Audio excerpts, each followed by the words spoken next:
Acá vieron que hay varios ejercicios. ¿Tienen a mano su guía de trabajo práctico? ¿Me escuchan o no?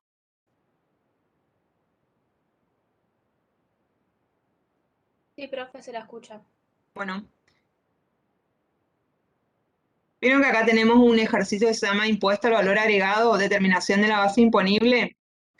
A los efectos de la determinación del valor agregado por una empresa existen dos vías alternativas, una denominada método por sustracción y otra método por adición. El de sustracción admite dos variantes, sustracción real y sustracción financiera. Con los datos que a continuación se detallan, usted deberá determinar el valor agregado por las dos variantes que admite el método de sustracción. Los datos se refieren al caso de una empresa industrial, ¿sí? Y ahí tenemos compra de, tenemos compra de materias primas, tenemos existencia inicial de materias primas,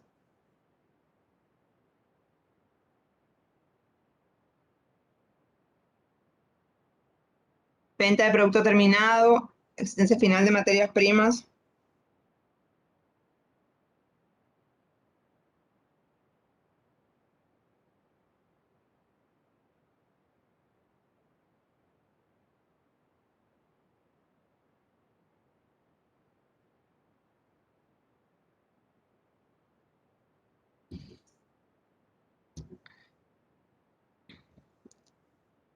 ¿están viendo todos ahí o no? ¿Se acuerdan como habíamos visto nosotros acá? Los métodos de determinación, ¿se acuerdan lo que decía el método de determinación por adición? ¿Qué es lo que teníamos que sumar? En el método de por adición se sumaba toda la retribución de los factores de la producción, ¿no es cierto? ¿Se acuerdan o no?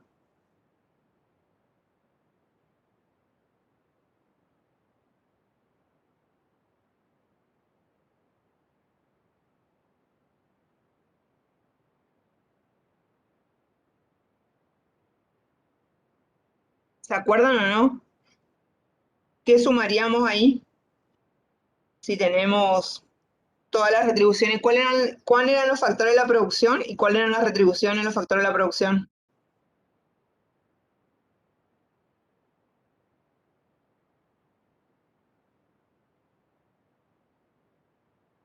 Sería la renta, el interés, el salario, ¿sí? Después teníamos por sustracción, que teníamos dos, sustracción financiera y sustracción real.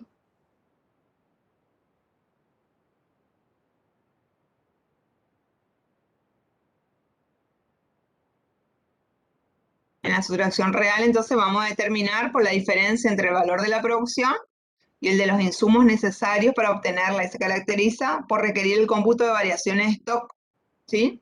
Yo acá tengo hecho el ejercicio, fíjense, que lo que me dice acá, ahí están las compras, entonces me dicen determinación del valor agregado por el método de sustracción real y determinación del valor agregado por el método de sustracción financiera.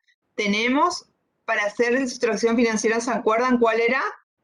Para que podamos hacer venta menos compra solamente, ¿se acuerdan o no? Sí, profe. Bueno. Entonces nosotros acá vamos a hacer, fíjense que tenemos compra de materias primas, ¿se acuerdan que era más existencia inicial de materias primas, menos existencia final de materias primas?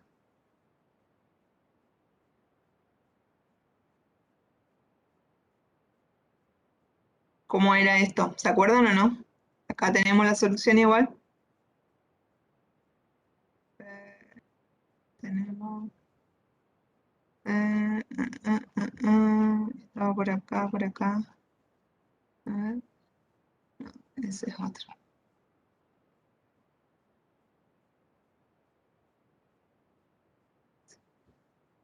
Acá está, en este otro.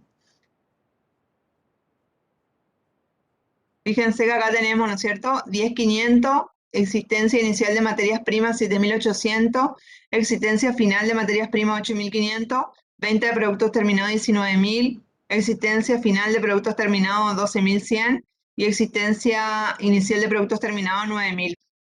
Para la determinación, esperen que le voy a aumentar. Para la determinación del valor agregado por sustracción real, vamos a hacer ventas. ¿Están viendo todos? Más existencia final, menos existencia inicial. ¿Eso a cuánto me da un igual? ¿Quieren ir haciendo ustedes? Yo no sé cómo hacer para... A ver, para que les miro todo. Yo no sé cómo hacer, si alguien a veces me está escribiendo, nadie.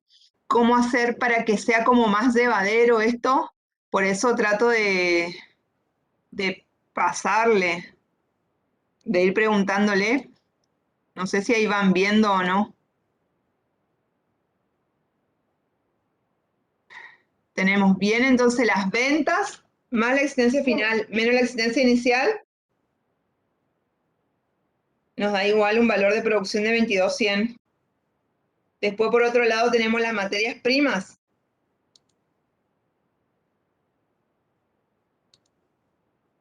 Y vamos a tener compras. Y acá es al revés la fórmula, más existencia inicial menos existencia final es igual a insumos por 9.800. Y fíjense cómo se saca el valor agregado. Producción menos insumos, ahí es igual al valor agregado. Vamos de vuelta acá a mirar. ¿Se acuerdan que era así? Los bienes producidos eran ventas más existencia final menos existencia inicial. ¿Hicimos así o no? Ventas más existencia final menos existencia inicial. Ahí me da el valor de producción. Y fíjense que en el caso de las compras era compras más existencia inicial menos existencia final. ¿Era así o no? A ver. Más existencia inicial menos existencia final. Vamos a ver. Compras más existencia inicial menos existencia final. Ahí me da el valor de los insumos. Y ahí está el valor agregado. Es producción menos los insumos es igual al valor agregado. Fíjense que ahí está.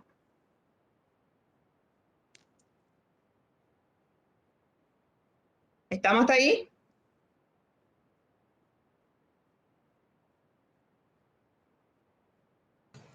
Profe, y ahí en el ejercicio que dice IVA tipo renta, la amortización, o sea, ¿se le suma, se le resta o cómo sería ahí? Se le va a restar, pero depende qué tipo. Fíjense, ¿ustedes se acuerdan cuál era el tratamiento de los bienes de inversión? 3 tratamientos habíamos mencionado en la última clase. ¿Se acuerdan o no? O vamos a controlar por las dudas.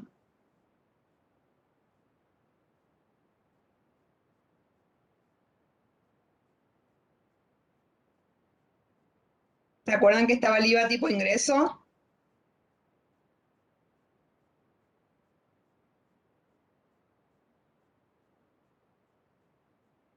Que me dejaba restar la amortización, pero en cuotas, digamos, según la amortización. Estaba el IVA tipo producto, que este no me permitía. No me permitía. Fíjense que ahí no me permitía nada. Y después estaba el IVA, que esa era la filmina que se corrió. El IVA tipo consumo que sí me permitía. Permitir el cómputo del impuesto. ¿Se acuerdan o no? Que eso vimos. Lo que ustedes tienen que grabar, que el IVA tipo consumo sí me permite descontar la amortización. El IVA tipo producto me permite descontar, pero según la amortización año por año. Y en cambio, el último, que es el IVA tipo producto, no me permite. ¿Se entiende o no? Sí, profe. Eso se tienen que grabar porque eso suele ser pregunta de examen. ¿Cuál es el tratamiento de los bienes de inversión en el IVA? Y ustedes nos tienen que explicar ahí el IVA tipo consumo, el IVA tipo ingreso y el IVA tipo producto.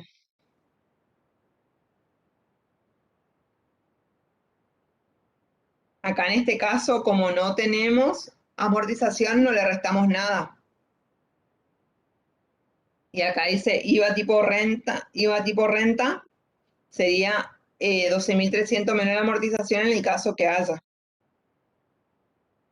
En cambio, en el método de sustracción financiera, fíjense cómo hacemos, fíjense que de sustracción financiera es más fácil, porque lo único que vamos a hacer acá es ventas menos compras y ahí ya está el valor agregado.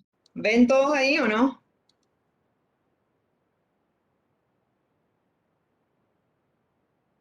Sí, profe, se ve. Bueno.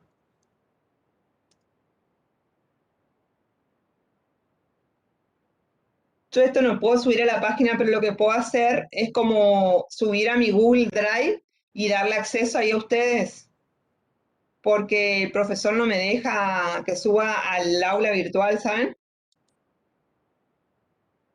O le puedo mandar por mail, si no, para que les quede este ejercicio que es sencillito.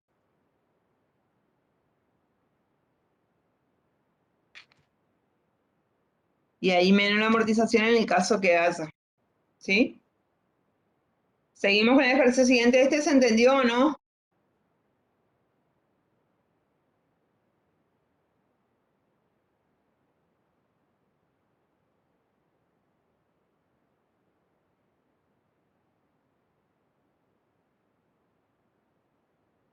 Sí, profe, se entendió. Bueno, seguimos con el otro.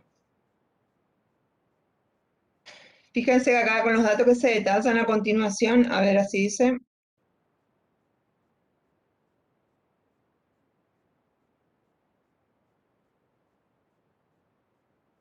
Compra de materias primas 20.000. Existencia inicial de materias primas 10.800. Existencia final 12.500. Venta de productos terminados 19.000. Existencia final de productos terminados 10.000. Y existencia inicial de productos terminados 7.000. A ver si es el mismo. Sí. Y ahí tenemos otra vez los bienes, van a ser ventas más existencia final menos existencia inicial, me va a dar un valor de producción de 22.000. Después por el otro lado vamos a tener en materias primas, vamos a tener compras menos, más existencia inicial menos existencia final igual a 18.300. Y ahí el valor agregado solamente va a ser 3.700. Producción menos insumos va a ser igual a 3.700. Y por el método de sustracción financiera vamos a hacer ventas menos compras, 1.000 me va a dar igual. Le pongo con otro color. Y si pide el método de adición, tenemos que sumar sueldos, más alquileres, más beneficios, más intereses. ¿Estamos ahí o no?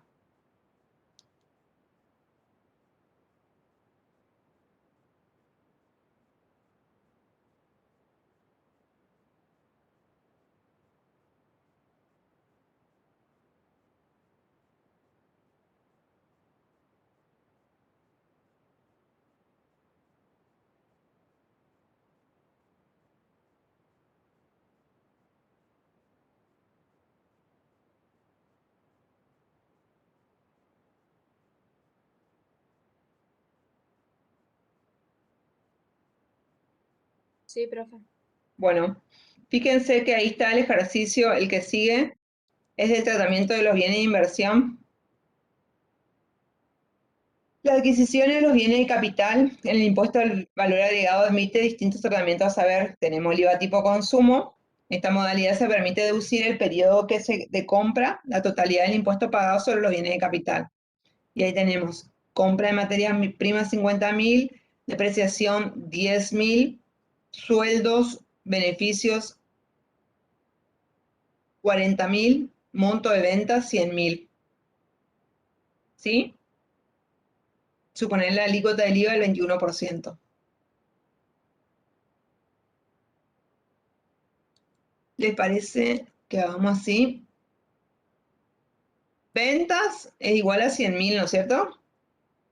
Compra de materias primas, 50.000. Compra de bienes de capital.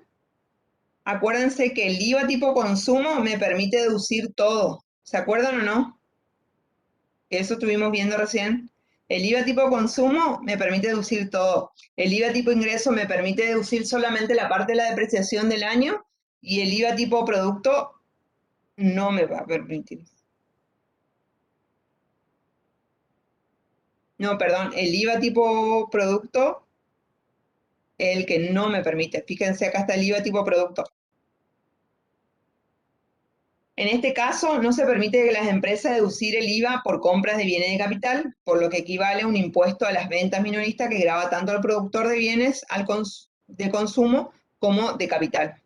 El IVA tipo producto utilizado a valor del ejercicio anterior se tendrá venta 100.000, compra de materia prima 50.000, base imponible 50.000. No me permite deducir la compra.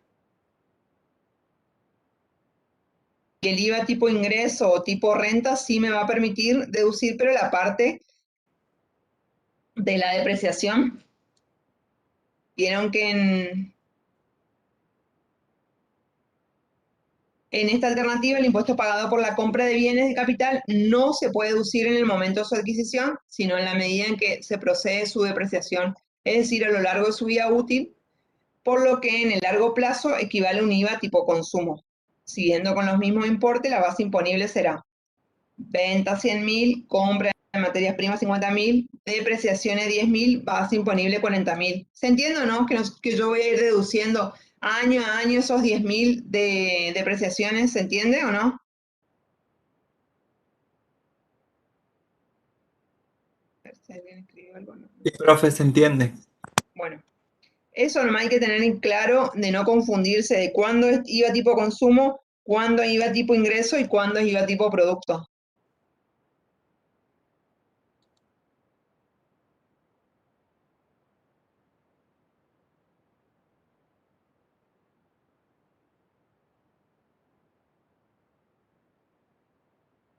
Eso está, esto está.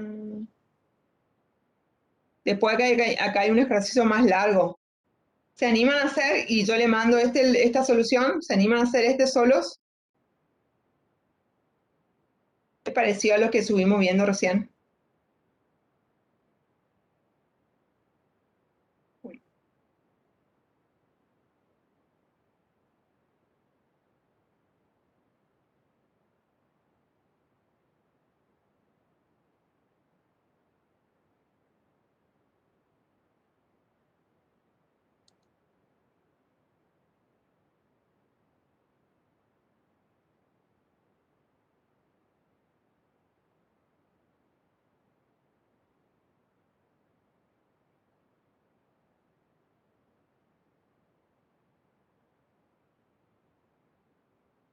¿Por qué les parece a ustedes que los problemas de implementación del IVA son cuatro? Son cuatro. Uno, el ámbito del impuesto. El dos es los servicios. El tres es el comercio minorista y la regla de tope. ¿Qué les parece a ustedes con el tema del ámbito del impuesto? ¿Por qué les parece que va a ser un problema de implementación en el IVA? ¿El IVA se aplica en todo el país o se aplica solamente en algunas provincias?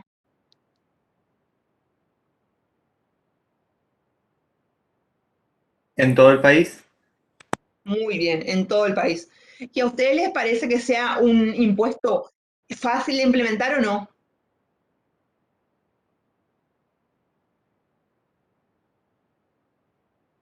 ¿Qué les parece a ustedes? ¿O tiende a evadirse mucho? ¿Qué les parece a ustedes con una mano en el corazón?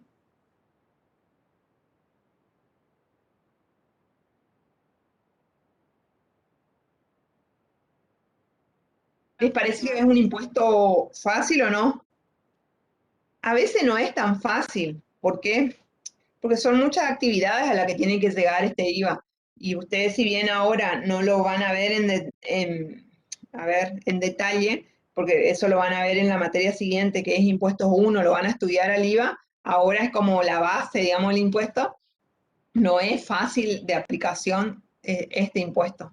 El otro tema son los servicios. En un momento el IVA no grabó a los servicios, pero después sí. Entonces ahí es donde, no sé si ustedes, a ver,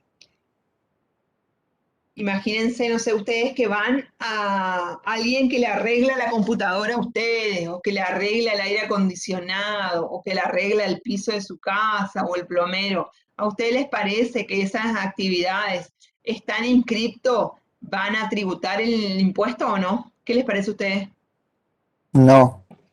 Y muchas veces no, porque es como una economía media informal, que hay algunos que sí, los que son grandes, como grandes contribuyentes, o a lo mejor alguien, supónganse que es un ingeniero electromecánico el que le arregla el split, y bueno, capaz que él sí esté inscripto en el impuesto, y capaz que él sí, no sé si va a estar como responsable inscripto, pero lo más probable es que esté como monotributista.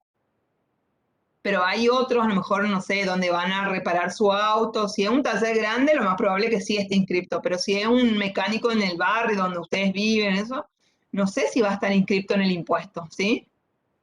Por eso es un problema en los servicios, o hay ciertos servicios de transporte, hay ciertos servicios que no siempre los contribuyentes están inscriptos, ya sea en el monotributo, que es como un impuesto integrado, como en el IVA en sí, que es el IVA, una vez que se inscribe en IVA, también después tienen que inscribirse en ganancia y todo. ¿Hablaron con el profesor algo de monotributo o no? Con el profesor Rubén Peloso, no sé si en la primera clase él les suele contar un poquito, o ahora este año no les contó.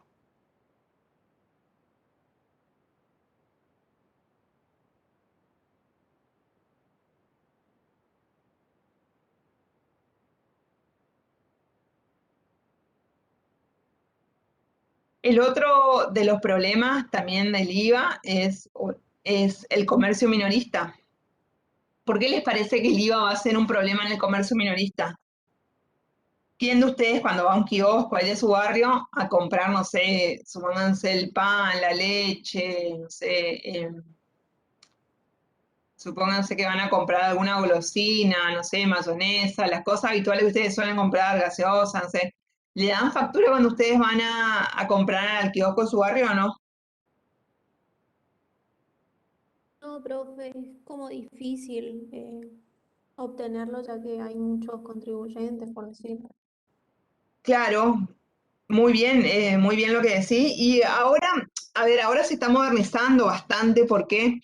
Porque no sé si a ustedes les pasa que en su barrio, cuando van a comprar, antes sí o sí era efectivo nomás. Ahora hay comercios que te permiten pagar con tarjeta de débito y hay hasta otros que te permiten pagar con mercado de pago y todo lo demás. Todo lo que sea con tarjeta de débito o mercado de pago queda registrado. Entonces, algo van a tener que declarar esos comerciantes. Yo creo que algo van a tener que declarar porque si no la FIP le va a caer, ¿no es cierto? Pero es muy difícil que en el barrio alguien tenga un controlador fiscal y que vos, no sé, compres 2 chocolates, no sé, 3 Coca-Cola y que te den la factura. Es medio difícil eso. Por ahí si te va al supermercado, al Hiperlibertad, al Changomá, al, no sé, Walmart, sí, sí o sí, todo lo que vos compres vos vas a tener factura y va a estar registrado. Pero por ahí es un problema con el comercio minorista. ¿Se entiende o no? Seguramente estos comerciantes al comprar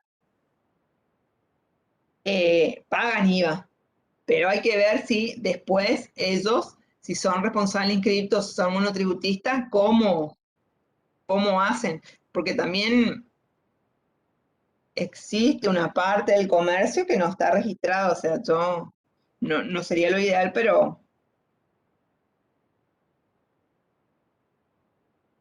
existe eso.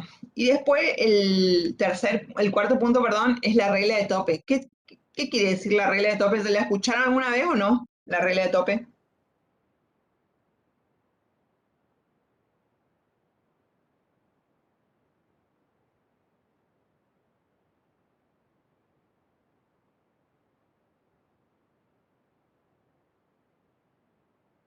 ¿La escucharon o no? No, Supónganse que sí, supónganse de que yo compro una carretilla, ¿sí? Generalmente las Las herramientas de trabajo están grabadas solamente al 10,5. A ver, les cuento algo antes. Nosotros en el IVA podemos tener distintas alícuotas. La alícuota general es del 21%, tenemos una alícuota diferenciada que es el 10,5 y después hay otra alícuota que es el 27%, que generalmente todo lo que sea el teléfono, ¿sí? Está grabado a esa alícuota. Entonces, la mayoría de las herramientas de trabajo están grabadas al 10,5, ¿sí? Si yo compré una carretilla, yo soy vendedor, supónganse que soy una ferretería, ¿no es cierto? Yo compré una carretilla y me facturaron el 10,5, ¿sí? Yo voy a poder, cuando yo vendo esa carretilla, computar un 21% de esa carretilla o voy a poder computar solamente el 10,5.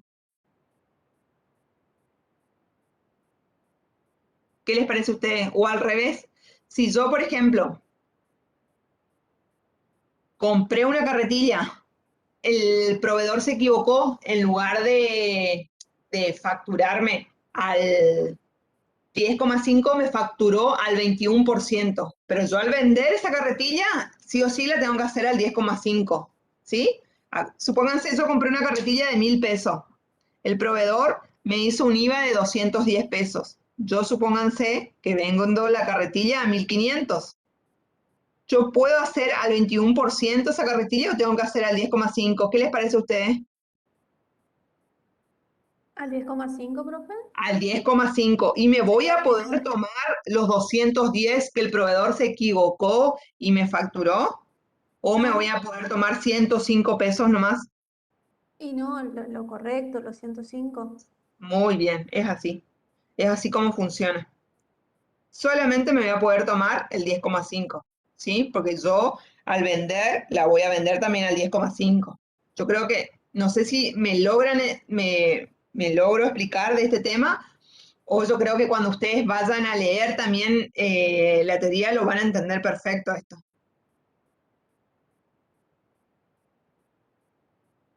¿Seguimos? El IVA en el sector agropecuario. ¿Qué me pueden decir con el IVA en el sector agropecuario? ¿Alguien escuchó alguna vez? ¿Alguien que ya haya estudiado la materia? No sé. ¿Qué me pueden decir del IVA en el sector agropecuario? Generalmente la actividad agropecuaria, los productores agropecuarios son personas ordenadas, que llevan una contabilidad ordenada.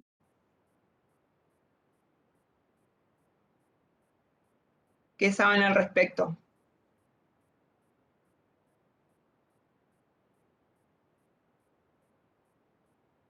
Generalmente,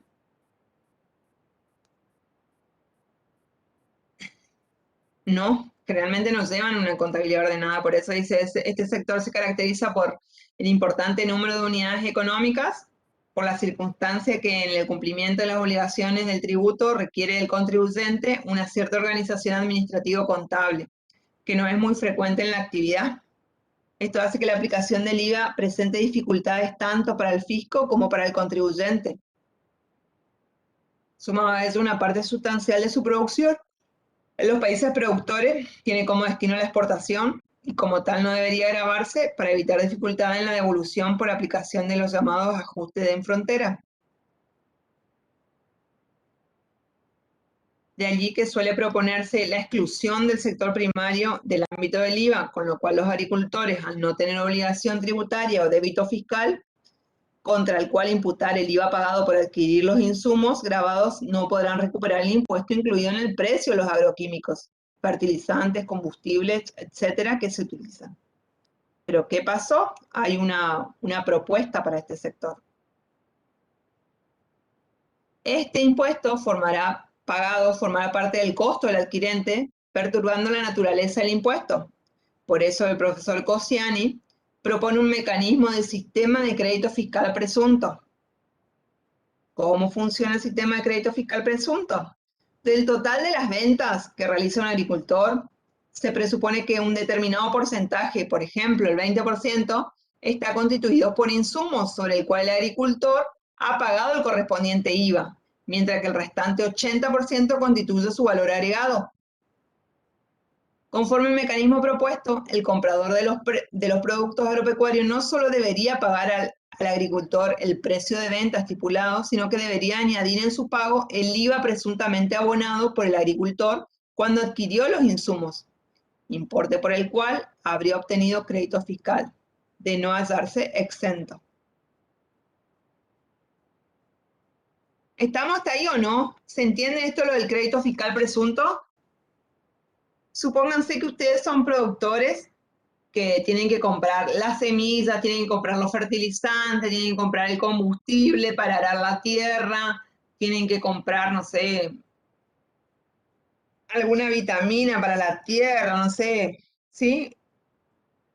Y ustedes al ir a comprar esos artículos, ustedes van a pagar IVA, ¿sí? Sí, profe. Entonces, ¿qué es lo que propone Cociani? Cociani propone que si, por ejemplo, yo voy a vender, no sé, mi trigo, mi girasol a un importe de, supónganse, de 100 pesos. Una parte de esos 100 pesos, el 20% es el crédito fiscal presunto y lo otro es el valor agregado por mi actividad. Eso nada más y nada menos, lo del crédito fiscal presunto no es tampoco para complicarse tanto.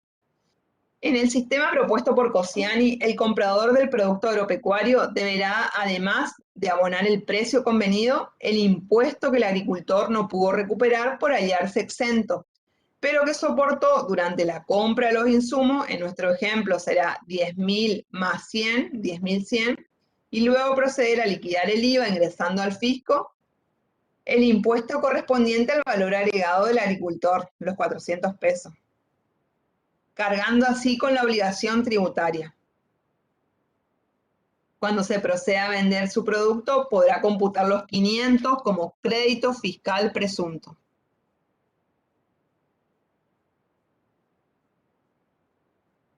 ¿Estamos hasta ahí o no? Es como una suposición, porque como no, los productores en sí a veces no tienen tan ordenados todos sus comprobantes, por eso se suele hacer así.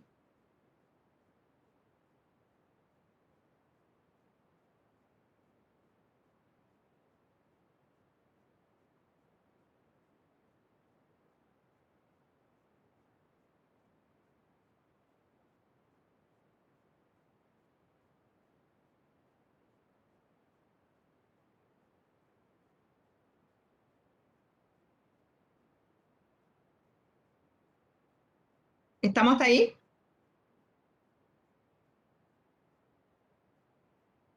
Sí, profe. Bueno, seguimos entonces.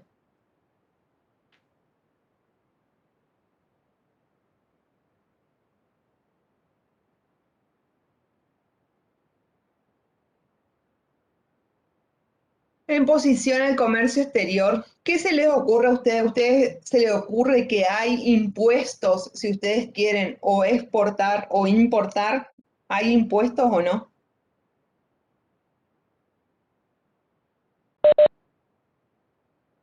¿Qué les parece a ustedes?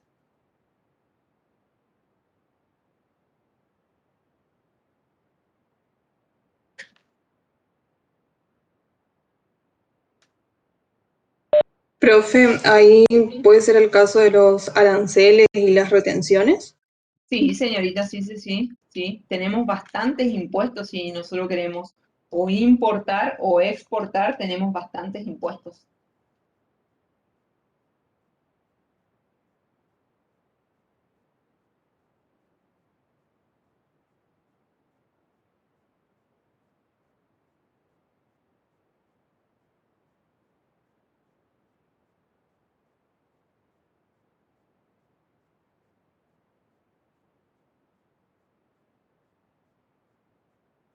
Entonces, la aplicación de los gravámenes a bienes y servicios que se trasladan de una nación a otra constituyen una importante fuente de recursos, especialmente en los países de menor desarrollo relativo, a la vez que conforman regulaciones económicas tendientes a proteger determinados sectores productivos internos, constituyéndose en los principales instrumentos de lo que se denomina política comercial de un país, formada por aquellas medidas que afectan el comercio. Se pueden distinguir dos tipos de instrumentos de política comercial. Uno vía precio, donde se incluyen las tarifas, aranceles o impuestos a las exportaciones, subsidio a las importaciones y exportaciones. Y segundo, las restricciones cuantitativas que incluyen cuotas, prohibiciones y monopolios de importación y de exportación. Solo las primeras constituyen objeto de estudio en la materia, por lo que se abordará su análisis a continuación. Nosotros como país podemos poner impuestos o aranceles a las importaciones, porque supónganse que nosotros queremos beneficiar la industria nacional de lo que son, no sé, la fabricación de automóviles. ¿A ustedes qué les parece? Nosotros tenemos una industria nacional que se está adaptando recién y si yo quiero beneficiar a mi industria nacional de fábrica de autos o la industria automotriz, ¿a ustedes les parece que yo voy a poner impuestos a las importaciones o no? De autos siempre hablando, ¿eh?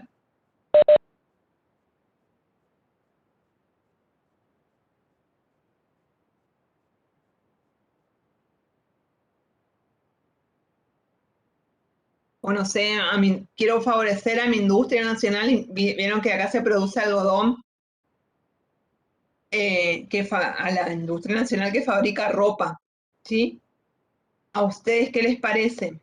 ¿Yo voy a poner impuestos a la importación de ropa o no? ¿Qué les parece?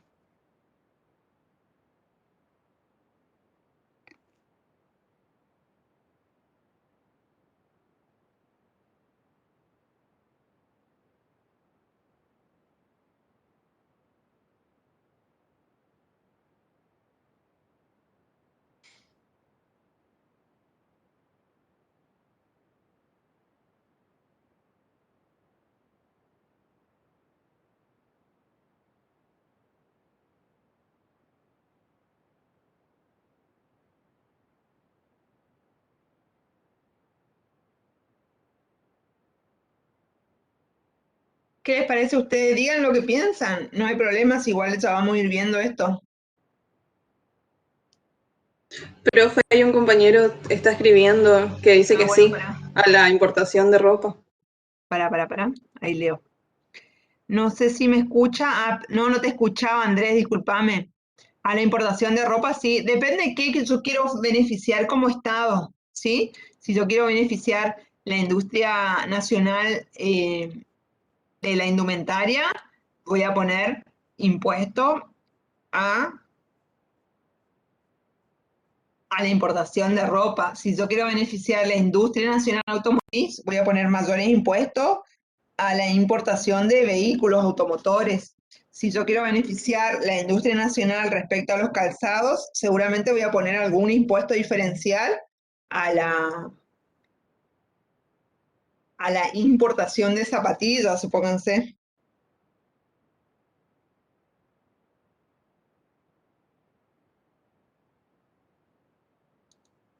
Fíjense, acá tenemos los impuestos a las importaciones, que así es el gráfico. Yo lo puse acá, ¿por qué? Porque en algún momento nosotros hemos preguntado en los exámenes, sobre todo escritos, estos impuestos a las importaciones o impuestos a las exportaciones. ¿Sí? Acá impuestos a las importaciones. Fíjense qué pasa. ¿Dónde está?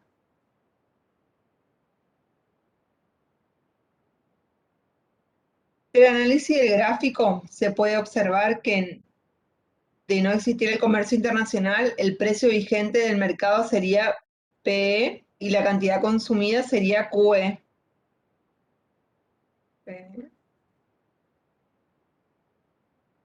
PT sería IQE, o sea, ahí sería. No sé por qué está acá.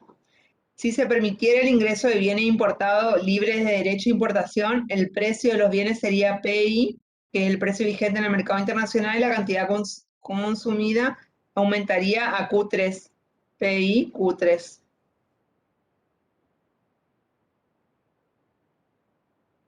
Si el gobierno decide aplicar un arancel a las importaciones, el precio del mercado interno aumentaría a PI 1 más T, donde T es la alícuota del arancel de importación.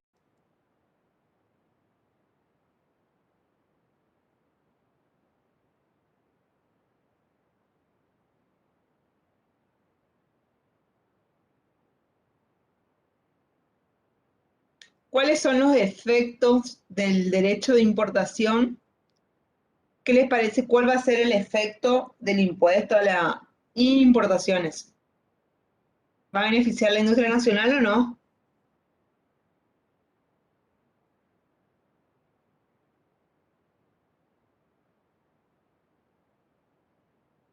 Un efecto de protección positivo, aumenta la producción interna de Q0 a Q1. Después vamos a tener un efecto consumo negativo, que se reduce la cantidad consumida internamente de Q3 a Q2, como consecuencia del aumento del precio del bien importable. Un efecto fiscal positivo, dado que la recaudación aduanera en el gráfico del rectángulo CDEF, eso se va a recaudar. Un efecto redistribución, dado la pérdida del excedente del consumidor, que puede explicarse en la parte de transferencia de ingresos a los productores y al Estado. Y tenemos un efecto positivo de la balanza comercial en el corto plazo, pues las importaciones disminuyen de Q3 a Q0 y de a Q2, Q1, como consecuencia de la disminución del consumo de productos importables y un aumento en la oferta local de este tipo de bienes. Q3, Q0, Q3, Q0, Q3, Q0. A Q2, Q1.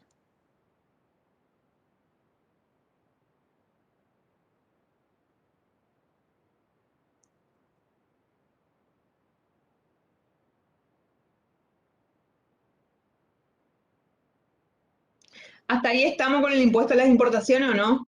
Ahora van a ver que el impuesto a las exportaciones es al revés. Profe, y en un Sí. final nosotros cómo hacemos la explicación de esto sin tener un gráfico, porque sabemos que, bueno, como se venía Claro, pero diciendo, en que los el impuesto finales a las escritos, importaciones, en los finales escritos se les solía pedir. porque cómo hacemos ¿Entendés? para explicar en los orales, solo decir que el impuesto a las importaciones favorece Claro, al mercado local, al mercado local y ¿sí? Lo único que se le puede acá preguntar, si fuera un examen oral, es si los impuestos a las importaciones, ¿qué efecto va a tener? Y ustedes ahí pueden contar esto. claro, El tema de la recaudación, que va a aumentar, el tema de la protección al mercado local, eso básicamente. Porque por ahí se le va a complicar más contar el tema del efecto consumo, efecto, lo que sí pueden contar es el efecto fiscal. claro. Bueno, gracias, profe. Y fíjense el impuesto a las exportaciones. ¿Vieron el impuesto a las importaciones que era acá abajo? Fíjense el impuesto a las exportaciones que es acá arriba. ¿Están viendo o no? A ver, sí. A ver si alguien me habló. Voy a...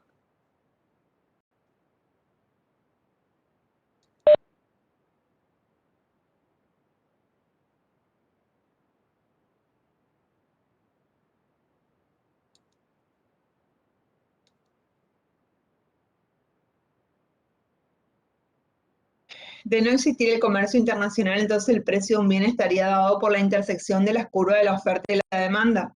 Si analizamos incorporando las ventas al exterior y si ante el establecimiento del impuesto el precio interno del bien dado por el precio internacional y el tipo de cambio vigente es PI,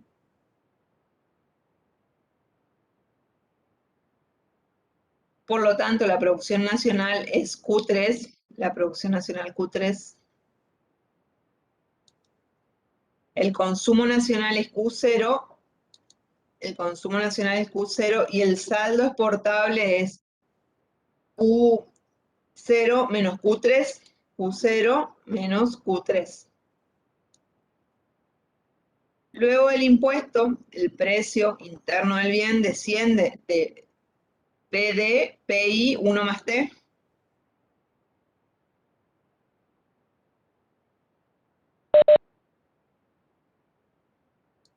Sí, acá está. ¿Vieron que acá, esta parte PD es PI 1 más T, el precio del impuesto? Esta parte, ¿ven ahí o no? Yo no sé si yo muevo el cursor, si ustedes ven. Ah, pará. Aumento. Ahí ven. Fíjense, PD es PI 1 menos T, ¿sí? Ahí se ve o no.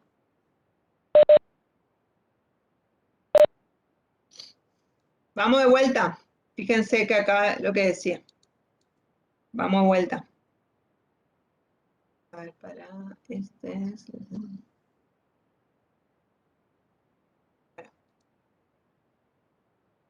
Para.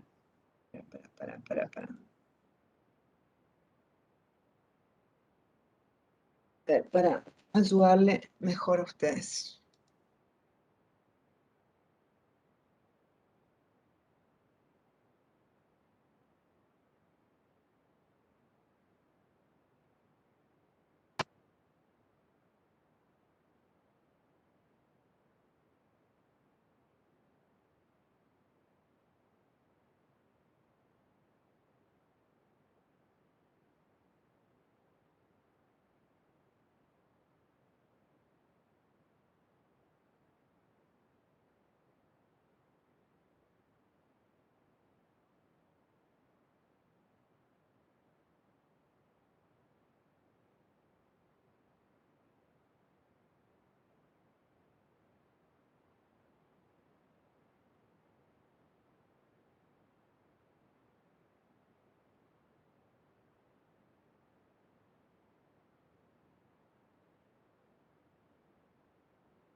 Bueno, ahí está el impuesto a la exportación entonces. Nosotros tenemos, a ver si podemos ver más grande.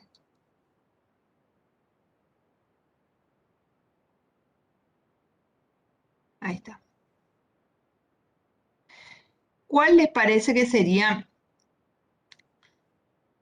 si nosotros tenemos por el libre juego de la oferta y la demanda, el precio de equilibrio va a ser acá, tendría que ser acá? Pero ¿qué pasa si yo pongo un impuesto? El impuesto está acá. ¿Sí? Ahí sería el precio de equilibrio, pero ¿qué pasa si yo pongo un impuesto? Por eso es lo que me dice acá. Sí, nosotros, el precio internacional y el tipo de cambio vigente es PI, por lo que tanto la producción nacional es Q3, la producción nacional Q3, ¿sí? Luego del impuesto, el precio interno del bien desciende a PD, ¿cuál es PD? Es PI 1 menos T, ¿sí? Acá este cuadradito va a ser.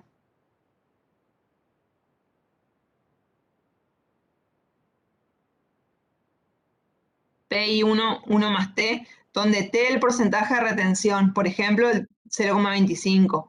El precio doméstico se reducirá en un cuarto, ya que los productores recibirán solamente 3/4 del precio anterior de la venta al exterior, luego del impuesto, estableciéndose el mismo el precio para las ventas internas. O sea que si este último fuera superior, no se exportaría nada y todos los productores pretenderían vender en el mercado interno. ¿Qué impuesto a la exportación reciente ustedes conocen o se acuerdan? ¿Qué impuesto a la exportación de qué, por ejemplo, se acuerdan?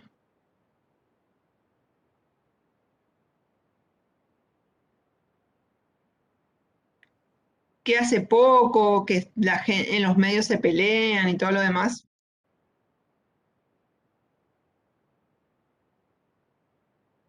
¿Qué impuesto a la exportación?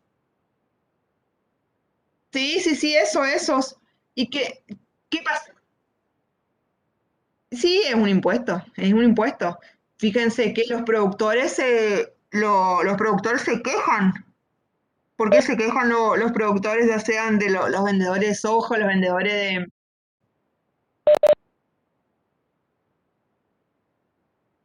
Y lo que pasa es que ellos, en lugar de cobrar, supónganse que ustedes, por decirle, ustedes venden, no sé, carne al exterior o venden soja al exterior. ¿A ustedes les parece que van a cobrar? Supónganse que venden a valor de $100, ¿sí? Supónganse que el precio internacional, a ver que alguien busque, a ver, yo dejo de compartir y busco. ¿Cuánto está el precio internacional de la tonelada de soja? Vamos para hacer precio internacional de tonelada de soja. A ver, vamos a ver.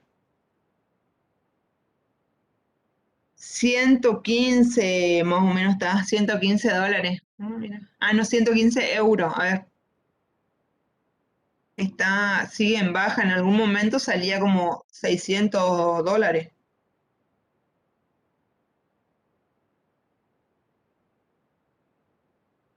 Ahora está 115 euros.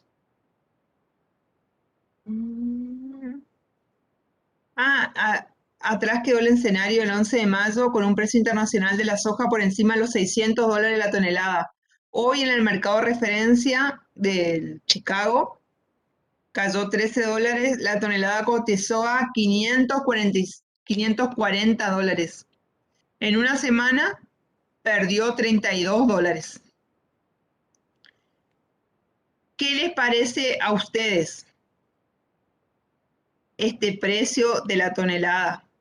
¿Les parece que estos 540, por ejemplo, yo vendo una tonelada de soja, vendo a 540, $560?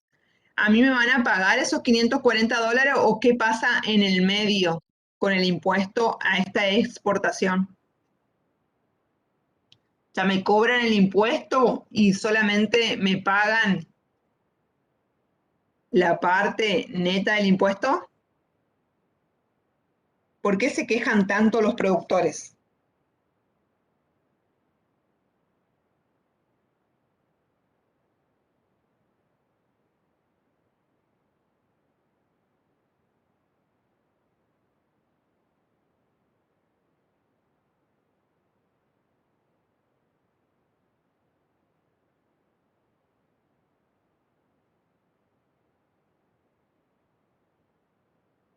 ¿Qué les parece a ustedes?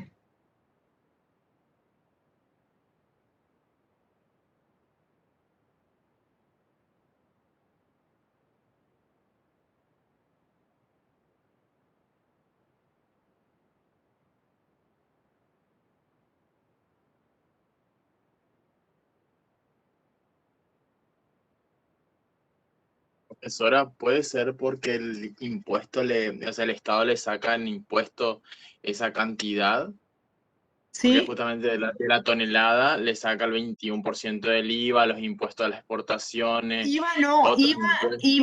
IVA no se le cobra a la exportación. IVA ni ingresos brutos no se le cobra a la exportación. Pero se le cobra sí este impuesto a la exportación. IVA no, pero sí se le saca un porcentaje que en algún momento, ¿se acuerdan?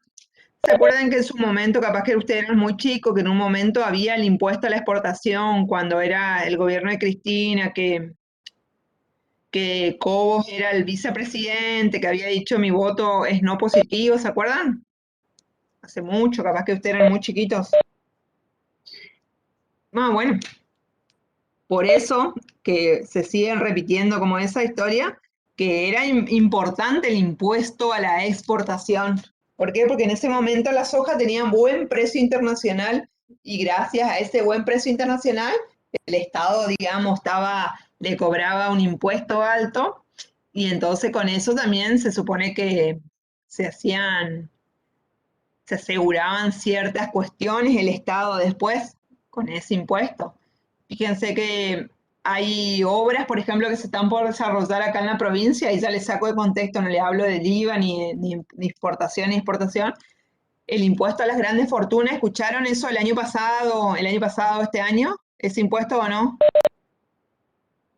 Se supone que eso se ocupó para fines productivos del país. Acá en Chaco particular, una obra en un asentamiento que es La Rubita, se va a hacer con ese impuesto, son 2.200 millones que van a venir este año para hacer como el ordenamiento territorial de La Rubita, que es un barrio de Resistencia, un asentamiento, que los fondos para que venga acá salen del impuesto a las grandes fortunas.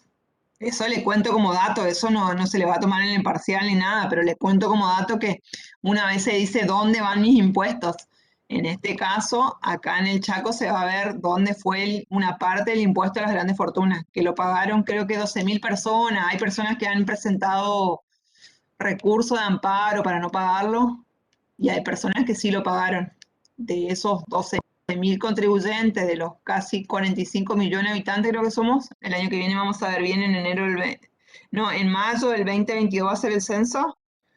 De toda la cantidad de habitantes que somos en Argentina, creo que 12.000 eran las personas alcanzadas por ese impuesto. Y una parte ya le digo que va a venir acá al Chaco. Eso no se le va a tomar en parcial ni nada por el estilo, pero les cuento más. ¿Cuál les parece que van a ser los efectos de este impuesto a las grandes fortunas?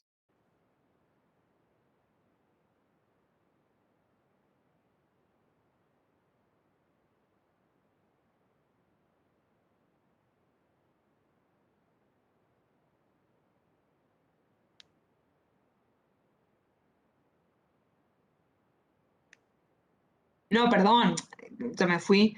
A las exportaciones, ¿cuál les parece que va a ser un efecto del impuesto a las exportaciones?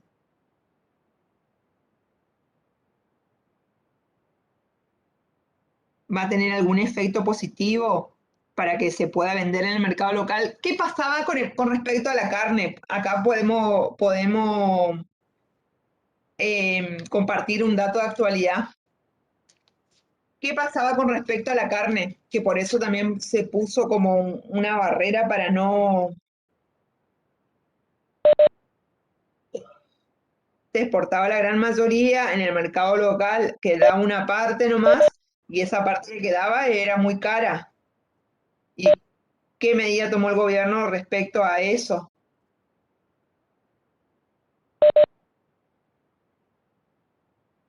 Sí. ¿Ustedes están de acuerdo o no con eso?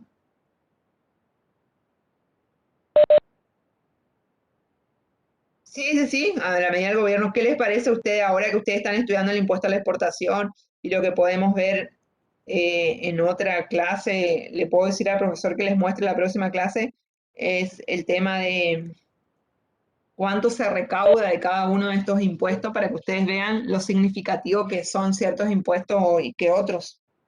La mayoría de nuestra recaudación está dada por, más que nada, IVA y ganancias. Más que nada, esa es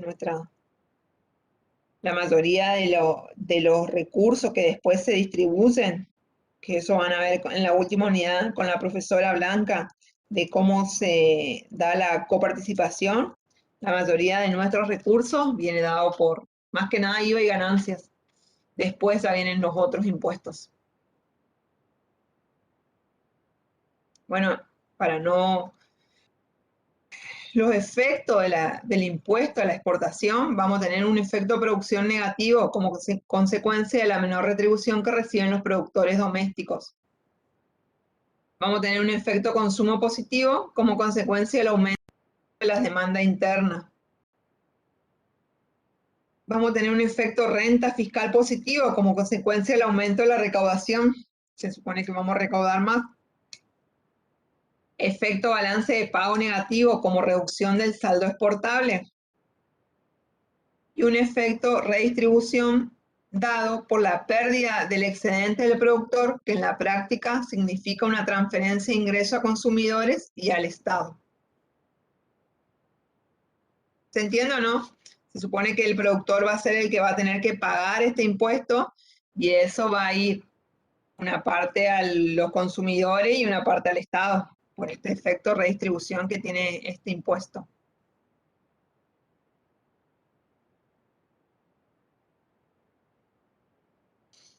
Impuestos sobre los ingresos brutos.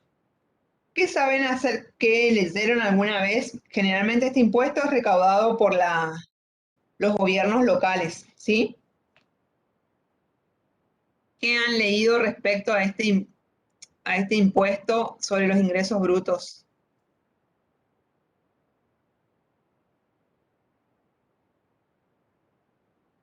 Es un impuesto que se traslada, no se traslada. ¿Qué saben al respecto de este impuesto sobre los ingresos brutos?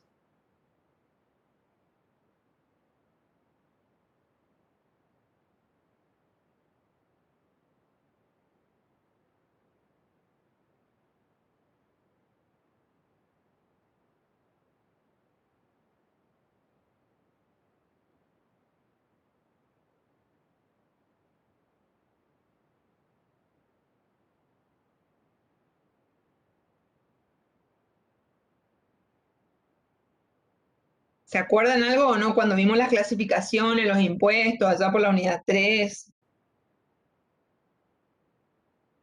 ¿Qué dijimos de este impuesto? ¿Es real, personal?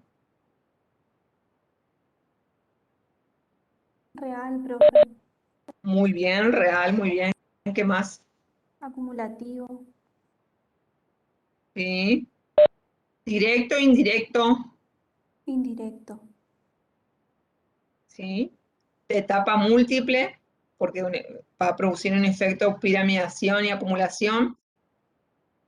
Las críticas que tiene este impuesto son muchos autores dicen que este impuesto no debe existir, ¿sí? Porque hay autores que dicen como que hay una doble imposición, porque vos cobrás con IVA y después cobrás ingresos brutos. Pero bueno, todavía no lo lograron dar de baja este impuesto. Fíjense que el Pacto Fiscal 2 de 1993 aún sigue vigente en todas las provincias, siendo la principal fuente de recursos con que ellas cuentan. Para nosotros, para el Chaco, este impuesto no significa tanto. ¿Por qué? Porque para nosotros este impuesto significa un 15% de nuestra recaudación. Si ustedes quieren, los que son de Corriente pueden averiguar cuánto significa en Corriente la recaudación de este impuesto, ¿sí?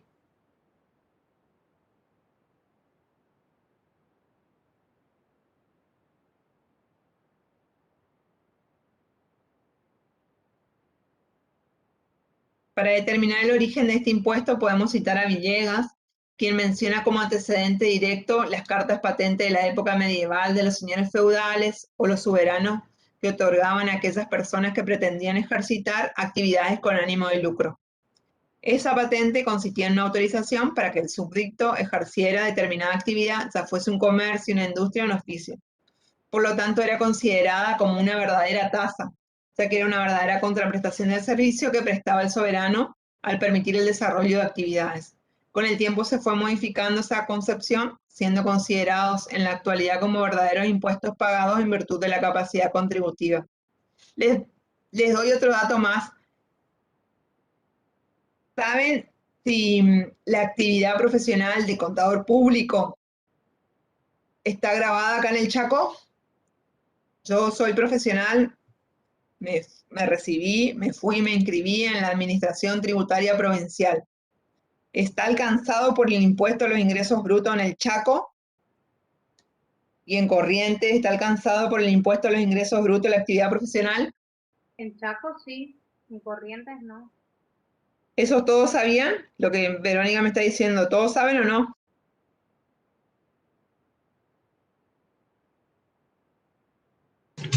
No, profe, recién me entero. ¿Qué va a convenir entonces si ustedes mañana se reciben y ustedes tienen la opción de inscribirse en Chaco, en Corrientes? ¿En dónde se van a ir a inscribir? En Corrientes. Sí. Vieron que cuando vean la 11 van a ver que hay un teorema, en realidad ahora es las 10, un teorema de Thibaut que se llama votar con los pies, que generalmente uno se va a instalar donde tiene menores impuestos.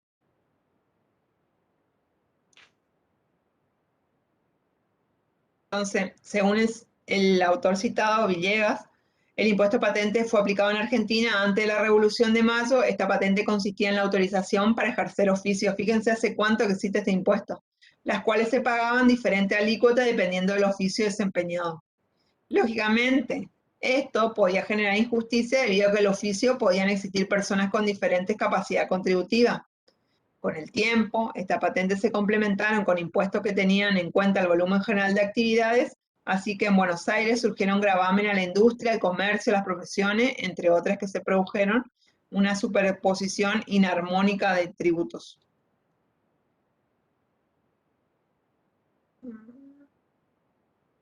Fíjense que en el Chaco tuvo su origen de acuerdo al acuerdo firmado entre Nación y las provincias. El proyecto fue enviado a la Secretaría de Hacienda de las provincias durante el último gobierno militar, el último gobierno del 76, el gobierno de facto, quien adoptaron uniformemente la legislación en su legislación local. En sus comienzos, la estructura tarifaria se estableció con las siguientes alícuotas: el 1% actividad primaria, el 1,5% industrial, comercial y servicio 2,5%. Después esto cambió. También se aplicaban alícuotas diferenciales para actividades de 4,1% y alojamiento por hora del 15%, siendo esta la más alta aplicada. Las modificaciones fueron varias a lo largo del tiempo, llegando a la alícuota general al 3,5%. Esto estaba mal, es el 3,5%. La actividad de contador público o actividad profesional, la actividad profesional está grabada al 2,5%. Yo soy contadora, mañana facturo, estoy inscrita en AFIP, estoy inscrita en ATP, mañana tengo que facturar, tengo que pagar el 2,5%. Si facturo 10.000 pesos, tengo que pagar el 2,5% al ATP. ¿Estamos ahí? ¿O no?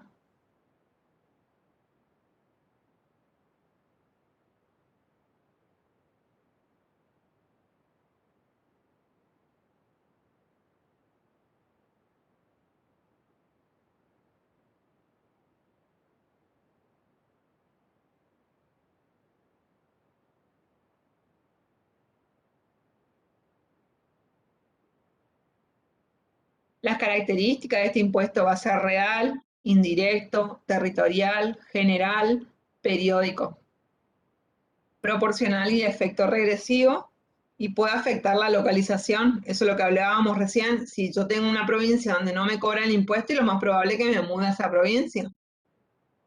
La aplicación del impuesto en una provincia y no en otra puede afectar la elección de las empresas para radicarse en un lugar u otro. Si en la actualidad el impuesto es aplicado en todas las provincias, la localización puede ser afectada por reducciones en la alícuota o exenciones de determinadas actividades con el objeto de promover el desarrollo económico. Sin duda que este aspecto puede generar una virtual guerra entre las provincias que termine perjudicando a todas las involucradas. No sé si ustedes saben que en algún momento había promociones industriales en algunas provincias. Supónganse en San Luis había una promoción industrial. Todas las empresas que estaban en San Luis no pagaban impuestos a los ingresos brutos. Entonces, ¿qué hacían algunas empresas? Alquilaban por ahí un galpón en San Luis para no pagar impuestos, pero en realidad producían supónganse, en Buenos Aires, en Santa Fe, en otra provincia. ¿Se entiende o no lo que estoy diciendo? ¿Y qué pasa si yo le doy una promoción industrial a una empresa? Supónganse San Luis, una pintura, fabrica pintura, ¿sí?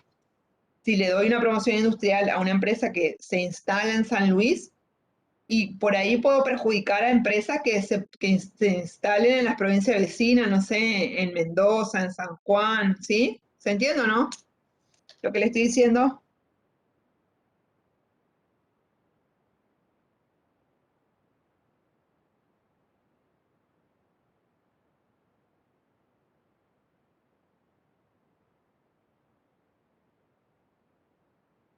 ¿Se entiende o no? Que este impuesto entonces a los ingresos brutos puede afectar la localización, ya sea de una persona o de una empresa en alguna provincia. Si me manejo con algún régimen de exenciones.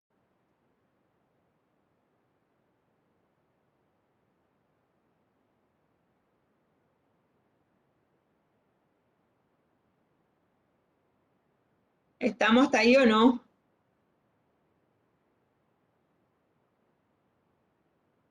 Me preocupa que no respondan.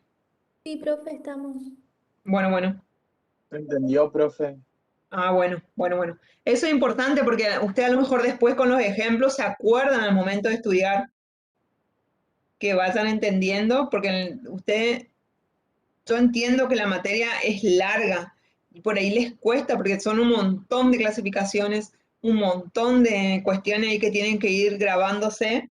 Entonces, traten de ir estudiando pensando cómo se aplicaría esto, digamos, cómo sería el impuesto a las exportaciones. Entonces, ustedes se acuerdan de la carne, no sé, de la soja, cómo sería el impuesto a las importaciones, cómo sería el impuesto a los ingresos brutos, ¿sí? Traten de ir pensando y así les va a resultar más fácil estudiar. Acá hay un impuesto que no está vigente, pero en algún momento se lo pensó. Acá el que viene, el impuesto al gasto. El profesor Roberto Nigro hace un análisis de este tipo de impositivo, indica que el tributo que impacta en el lado de los usos de los fondos de los individuos o unidades familiares grava en forma personal su gasto de consumo. Puede diseñarse contemplando deducciones personales y alícuotas progresivas y con ello hacerse también relativamente progresivo respecto a la renta, lo cual no permite los enfoques exclusivamente indirectos o reales.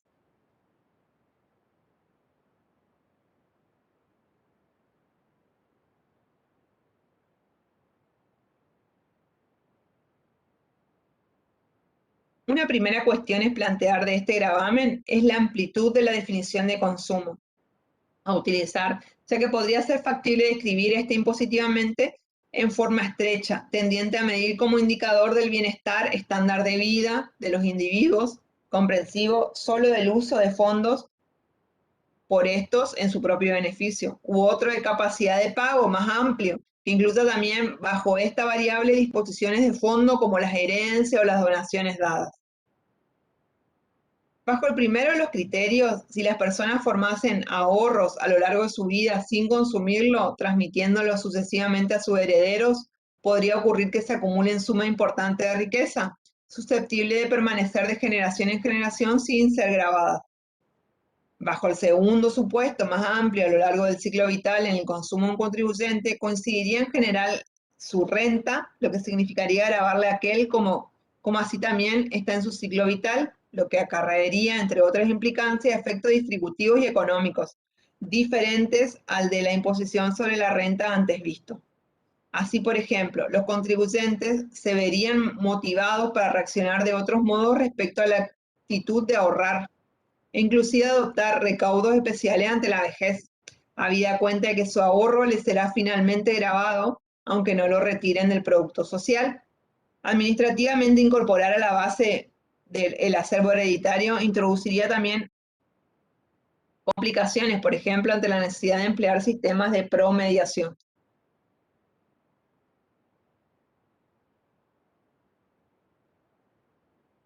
En conclusión, Profe, si bien se reconoce, sí, decime Silvana. entonces, ¿graba o no el ahorro o depende de la... Depende de cuál de los dos criterios. Hoy por hoy no está vigente. En un examen final, si es oral, nosotros te podríamos preguntar en qué se basa el impuesto al gasto y si está vigente o no. ¿Sí? Si vos bien. nunca leíste, si vos no tenés idea, vos le tenés que decir no, no está vigente. En un momento se intentó ponerlo en vigencia, pero hoy por hoy no está vigente este impuesto, ¿sí? Nosotros sí o sí tenemos el impuesto al valor agregado que sí está vigente y el impuesto a los ingresos brutos que también. Lo que es acá en impuesto al consumo, lo que tenemos que saber es el impuesto al valor agregado está vigente, el impuesto a los ingresos brutos está vigente, el impuesto a las exportaciones está vigente, el impuesto a las importaciones. Esto en algún momento se intentó el impuesto al gasto, pero nunca se logró, ¿sí? Me parece que muy lejos, muy tiempo atrás, estuvo un tiempo vigente, pero fíjense que la cantidad de, por ahí, de doble imposición que generaría un impuesto así. Por eso era que yo cuando en una de las clases que yo le di, me parece que yo le di de la 1, que les había pasado eso que está, o la clase pasada de los impuestos vigentes en Argentina, ¿se acuerdan o no? Que le mandé un link. Sí, lo compartió. ¿sí? Para que ustedes puedan tener idea. No hace falta que lo aprendan de memoria porque son más de 100 impuestos que están vigentes, pero por lo menos saber cuáles existen. En algún momento el profesor titular en algún examen o escrito les pedía, mencione 10 impuestos vigentes nacionales y 5 impuestos vigentes provinciales, ¿sí? En algún momento pidió, pero ahora no creo que pida algo así. Gracias, profe. Entonces, si bien se reconoce que como en el caso de la renta, la equidad podría requerir una definición lo más amplia y comprensiva posible de la variable, por lo antes dicho, se atenderá aquí que lo que sigue que la acepción de corriente del término consumo compatible como mayor medida con el concepto de estándar de vida, sugiriendo hacerlo dentro de lo factible, abarcativo en ese marco. Otra de limitaciones, sujeción espacial respecto al criterio de potestad tributaria a emplear, este tendría que estar en consonancia aquí con el objetivo de la imposición directa. Si se pretende gravar las personas por su capacidad contributiva, midiendo la misma a través del estándar de vida que revela el consumir recursos, se estima que la equidad mundial alentaría que se adopte en la actualidad un principio personal como el de residencia. No obstante, la realidad plantearía también problemas diversos que se podrían justificar excepciones respecto, por ejemplo, de caso de inmigración, emigración transitoria o no. Y acá está la estructura del impuesto. Fíjense lo que es existencia inicial de dinero, más ingreso neto de fondos, rentas ordinarias, entradas a título gratuito, obtención de créditos, recupero de préstamos, realización de activo de capital, otros.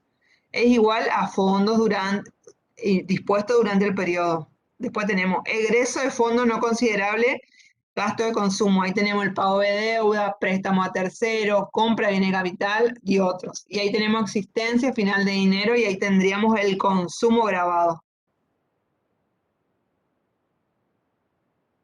A eso le tenemos que sumar los ajustes y deducciones que pudiesen ser admisibles, como imputación al consumo de bienes durables, donaciones benéficas, gasto de salud, pago de impuestos, otros. Es igual al consumo neto ajustado. Deducciones personales, consumo no imponible y carga de familia, ahí tenemos el consumo imponible. Y ahí tenemos la estructura de alícuotas y el impuesto determinado. Vieron que es muy largo, o sea, es muy difícil que ustedes al momento de estudiar para un examen final se acuerden de todo. Lo que sí, lo que pueden estudiar es en qué consiste el impuesto y si está vigente o no. ¿Sí? Más de eso no. Y por último, lo que tenemos acá es cuáles son los impuestos vigentes acá con el régimen argentino, ¿no es cierto? Que es lo que estuvimos hablando, los derechos de importación, los derechos de exportación, después tenemos tasa estadística. Si ustedes hoy por hoy compran un pasaje, por ejemplo, a Europa o un pasaje, no sé, a Brasil, un pasaje a Estados Unidos, van a pagar un impuesto a los pasajes aéreos al exterior. Si compramos a Buenos Aires, también hay un impuesto específico, digamos, que es a los pasajes aéreos. Fíjense nomás, si compran un pasaje en los últimos días, fíjense qué le aparece. Después tenemos la tasa de comprobación de destino, arancel, sistema de información María, tenemos los derechos antidumping, derechos compensatorios.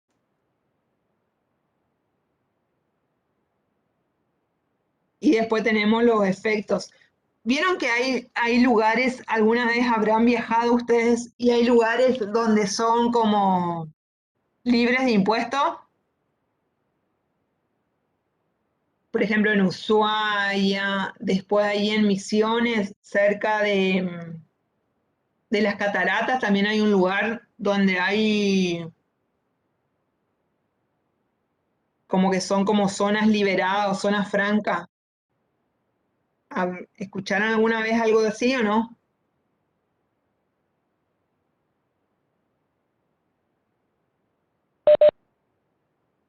No. No, profe, yo no, al menos. Hay lugares como Ushuaia, por ejemplo, después hay donde le suelen, ¿alguna vez escucharon la palabra free shop? Que en las fronteras suele haber esos.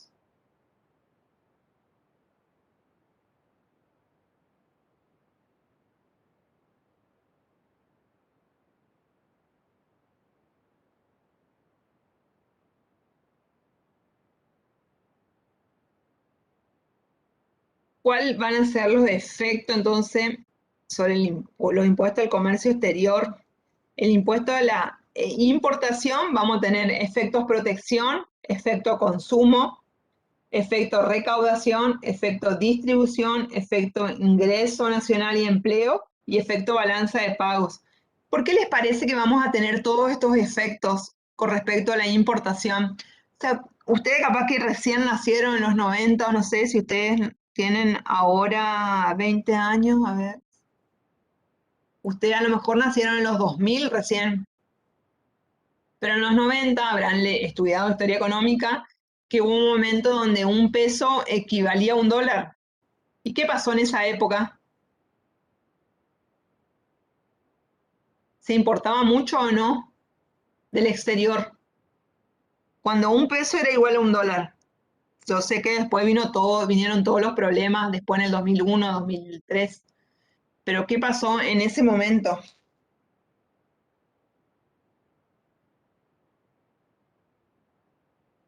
Las camisas venían, por ejemplo, no sé, de China, de Taiwán, no sé, que venían baratísimas. ¿Qué pasaron con las fábricas en los 90 en Argentina? Yo estoy tratando de que relacionen nomás para que se den cuenta por qué. Se ¿Qué pasa? privatizaron. Las empresas nacionales se privatizaron muy bien, pero las fábricas de, por ejemplo, de camisa, la fábrica de zapatos, la fábrica de cartera, la fábrica... ¿Qué pasó con las fábricas? ¿Abrieron o cerraron? Cerraron. Cerraron porque yo tenía una fábrica que producía camisa o producía sacos, ¿sí?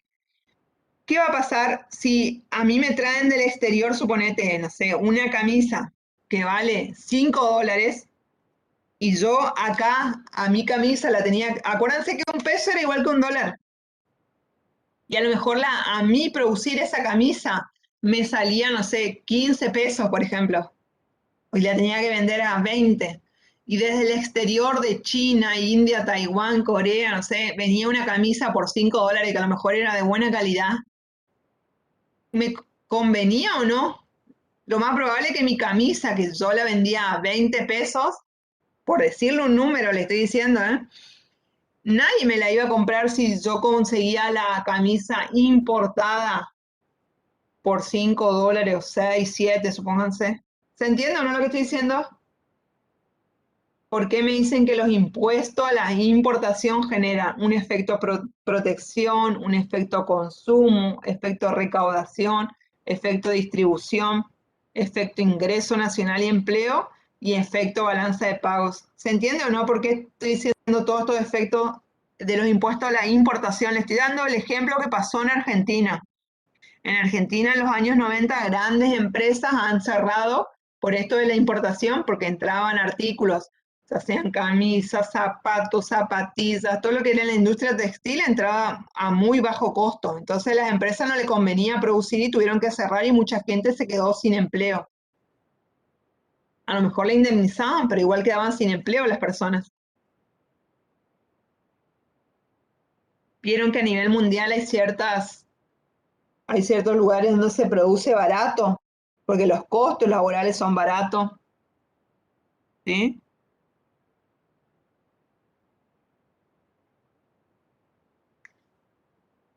¿Alguno tiene algún amigo que se dedique a la industria del software?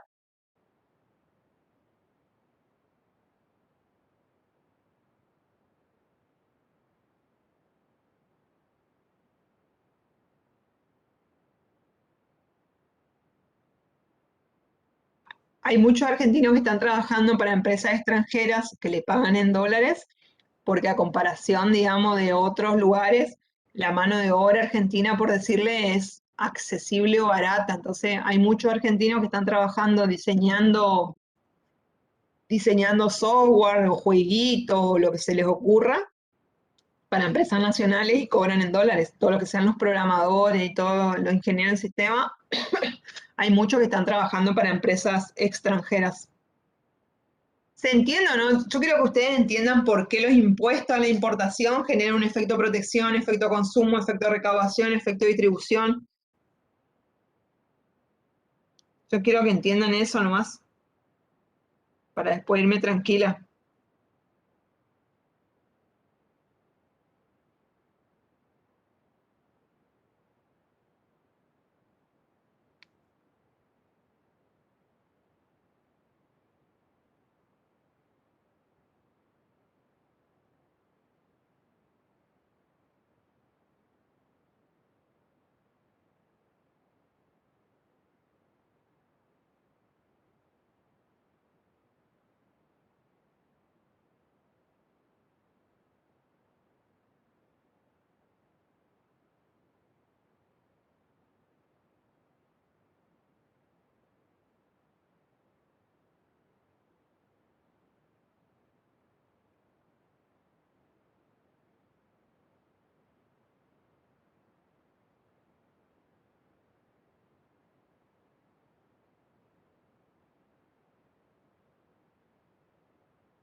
Y lo último, los impuestos aduaneros a la exportación van a generar efectos precios relativos y efectos de distribución.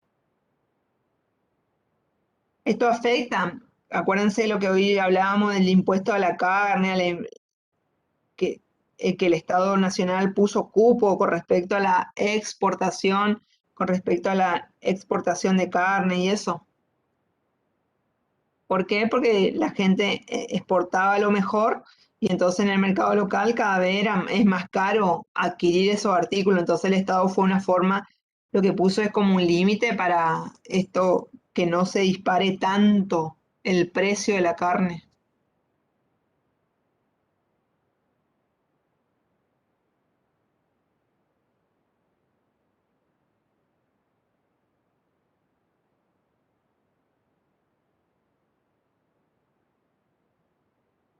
¿Tienen alguna pregunta para hacer? Esperen que voy a hacer un formulario, entonces ustedes me mandan su correo y le mando la solución. Hago un formulario rápido. Voy a dejar de grabar.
Profe, ¿y será Sí, que usted puede compartir su filmina también para tener como guía para sí, seguir? yo no tengo problema, pero el tema sería, yo no tengo problema en compartirla, pero el tema sería que ustedes, como por ahí el compromiso en que ustedes no la estén pasando y pasando, porque como que el profesor titular no me dejó que la comparta, ¿viste?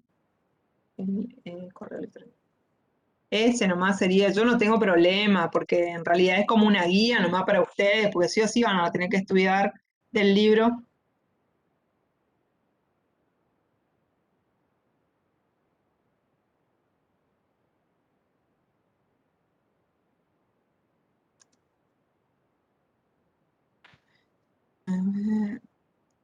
Guardo.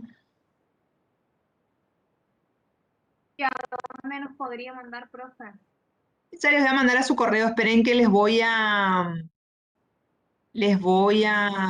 ¿cómo es? Mandar un formulario de Google. Así, así ustedes pueden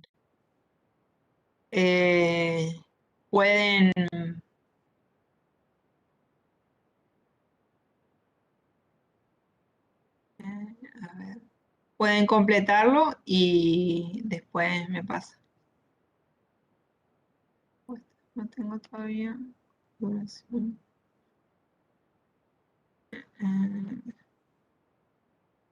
Enviar. Enviar. Ustedes completan ahí y yo entonces después ya les puedo pasar con.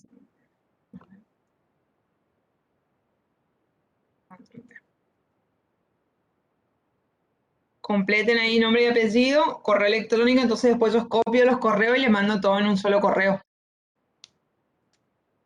Así es más fácil para mí. Bueno, profe. ¿Tienen alguna pregunta? Cuando les cuento, o sea, yo no quiero darle las novedades, yo le pedí al profesor titular que cuando él dé la clase, ahora ustedes terminaron las 7, el día miércoles empiezan las 8, el día lunes terminan las 8. El miércoles siguiente ya van a dar con el profesor titular, que van a dar la 9, y ahí él les va a contar yo les diría que traten de entrar a esa clase, capaz que vamos a ocupar este mismo link o algo, porque yo le voy a avisar seguramente por el aula virtual y ahí él les va a dar novedades de los exámenes que vienen. Hay un examen, ¿no es cierto?, en diciembre y hay otro del 1 al 7, creo que es la primera mesa, y después hay otra mesa, creo que es del 15 al 22, más o menos, algo así, ¿puede ser o no? Algo así creo que son las mesas del mes de diciembre, o sea, la de noviembre y la de diciembre. Creo que del 1 al 7 de diciembre y la otra es del 15 al 22, me parece. ¿Puede ser o no?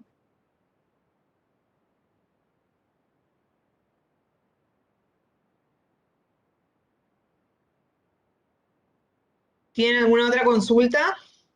Yo voy a tratar de entrar cuando entre el profesor, así él le da las novedades.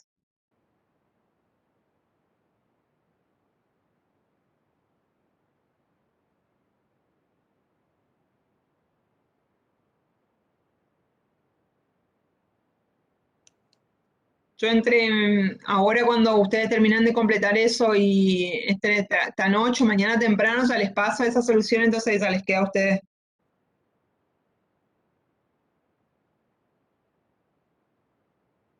Porfa, profe, adjunte la filmina, por favor. Sí, no hay problema, pero por ahí hagan ese compromiso ustedes nomás de no pasarle tanto a gente nomás, porque si no, para que no me traiga problema a mí nomás.